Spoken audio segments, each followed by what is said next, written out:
தமிழ்நாடு அரசு தேர்வாணைய உறுப்பினர்கள் நியமனம் தொடர்பான வழக்கை அவசர வழக்காக விசாரிக்க வேண்டும் என்ற திமுகவின் கோரிக்கையை சென்னை உயர்நீதிமன்றம் மறுத்துவிட்டது. தமிழ்நாடு அரசு தேர்வாணையத்திற்கு 11 உறுப்பினர்களை நியமித்து கடந்த ஞாயிற்றுக்கிழமை தமிழக அரசு அறிக்கை வெளியிட்டது.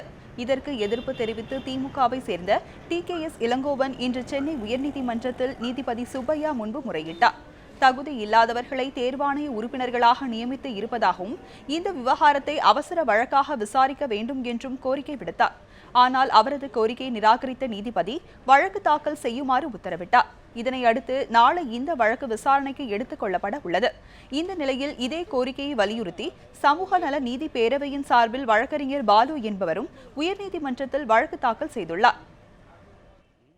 தொழிலாளர் துறை மற்றும் கல்வி, வேளாண்மை உள்ளிட்ட இதுபோன்ற துறைகளை சார்ந்தவர்களுக்கு இதில் பிரதிநிதித்துவம் வழங்கப்படவில்லை. வெறும் வழக்கறிஞர்களுக்கு மட்டுமே பிரதிநிதித்துவம் வழங்கப்பட்டிருக்கிறது. இது நாம் ஒரு அரசு வேலையை பெற வேண்டும் என்று நினைக்கக்கூடிய ஒரு சாமானியர்களுடைய நம்பிக்கையை பொய்த்து போக செய்யக்கூடிய ஒரு காரியமாக இருக்கிறது. இது தொடர்பாக இன்று உயர்நீதிமன்றத்தில் இந்த 11 பேர் நியமனத்தை ரத்து செய்ய வேண்டும் என்று ஒரு பொதுநல வழக்கை தாக்கல் செய்திருக்கிறோம். அந்த வழக்கு விரைவிலே விசாரணைக்கு வர இருக்கிறது.